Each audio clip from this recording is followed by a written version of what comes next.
For the first time in a long while, what wakes Odysseus is not a war cry or the roar of a monster, but the laughter of young women playing. The land he has reached is Scheria, the country of the Phaeacians, a people of great seafarers. And while Odysseus sleeps among the leaves, the goddess Athena has set a plan in motion. She appears in a dream to Nausicaa, the young daughter of King Alcinous, and plants in her the idea of going to the river to wash the household linens.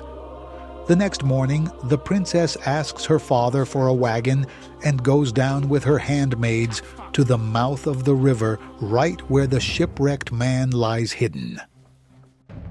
The girls wash the clothes, bathe, eat, and start playing with a ball. In a careless moment, the ball falls into the river, and they all burst into shouts and laughter. That noise wakes Odysseus.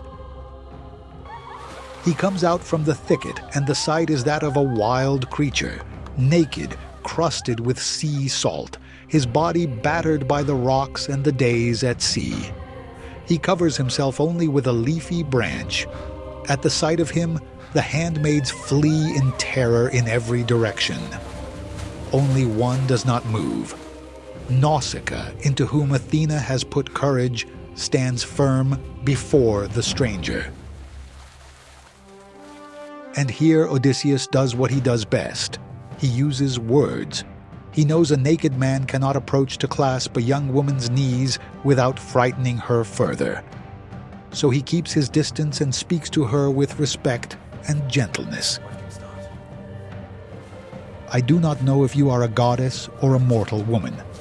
If you are mortal, blessed are your parents, and blessed the man who someday takes you home as his wife. I have never seen such beauty. Have pity on me. I come from long suffering at sea, and I know no one in this land. I ask only for a cloth to cover myself and the way to the city.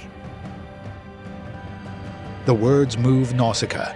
She calls back her frightened handmaids, scolds them for fleeing from a poor shipwrecked man, and orders them to give him food, oil to anoint himself, and clean clothing. Odysseus bathes in the river, washes off years of sea salt, and dresses. And then Athena transforms him. She makes him appear taller, stronger, with his hair falling in curls. When Nausicaa sees him like this, she is smitten, and thinks that she wishes a man like that might someday be her husband. But the princess is prudent, and before bringing him to the city, she gives him precise instructions. Do not enter the city with me.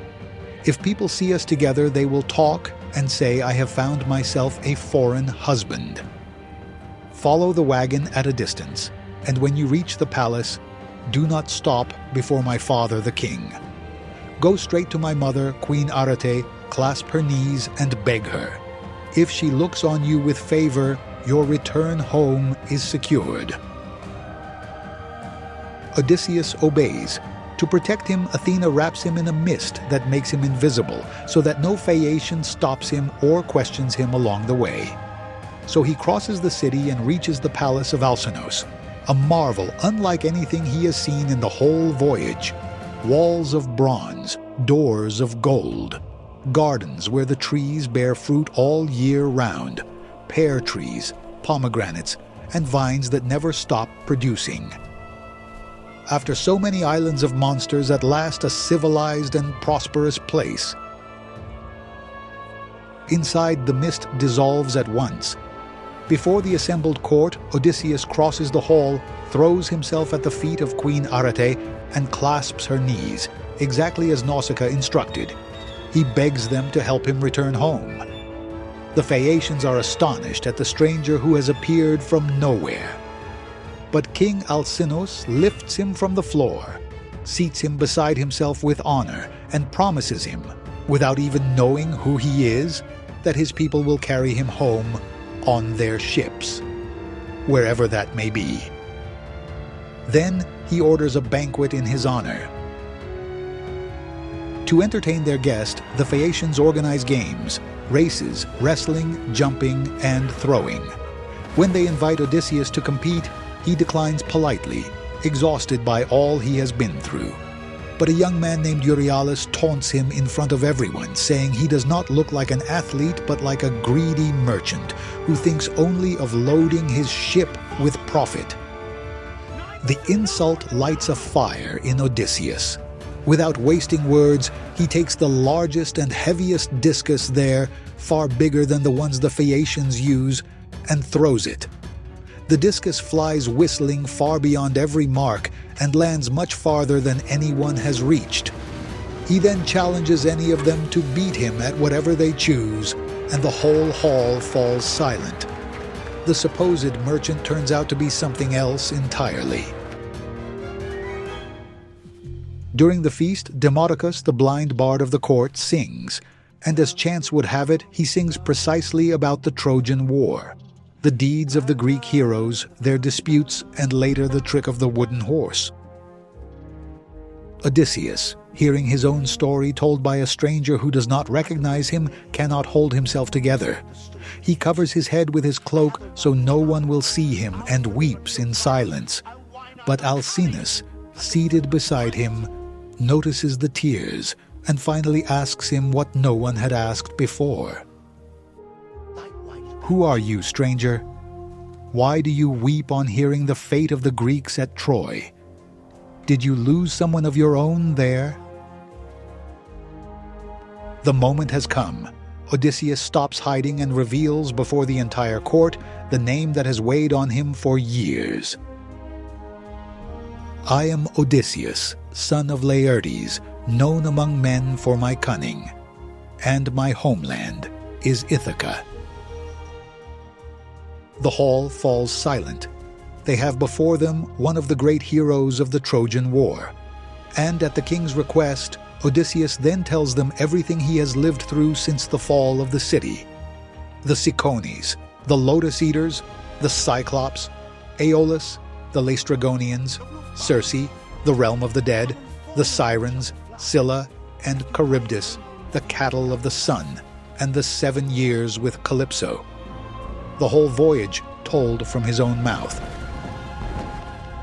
The Phaeacians listen, awestruck. When Odysseus finishes, there is no longer any doubt about what they must do.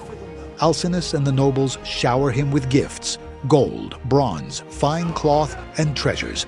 More wealth than he would have brought home from Troy if nothing had gone wrong. And they keep their promise. They prepare one of their marvelous ships, capable of sailing guided by thought alone, with no helmsman and no effort. And they put Odysseus aboard with all his treasure. The moment they set sail, a sweet and deep sleep, like death itself, overtakes Odysseus. He sleeps while the Phaeacian ship cuts through the sea at a speed no bird could match. And so, asleep, without knowing it, Odysseus finally crosses the last stretch of water separating him from home. The ship arrives at night at a cove in Ithaca. The Phaeacians carefully carry Odysseus ashore, still asleep, and unload all his gifts beside him. Then they put back out to sea, heading home. But Poseidon does not forgive them for having helped him. The moment the ship nears its own harbor, the god turns it to stone with a single blow, in full sight of all the Phaeacians, as punishment for having carried home the man he wanted, lost forever. When Odysseus wakes, he is lying on a beach, surrounded by gold and treasure, in a land that Athena's mist keeps him from recognizing. He looks around without understanding where he is, and for a moment, believing himself abandoned on yet another strange shore, he falls into despair once more, as he has so many times before. He does not know he has already arrived. He does not know that these unfamiliar hills are the hills of his childhood, and that this ground beneath his feet, after 20 years of war and sea, after losing his 12 ships, all his men, and nearly his own life, is at last Ithaca. The voyage across the sea has ended, but the hardest battle of all still awaits him, and this one he will fight not against monsters or gods, but inside his own home, a palace overrun by men devouring his wealth, courting his wife, and waiting for his death. Odysseus has returned, and no one in Ithaca knows it yet.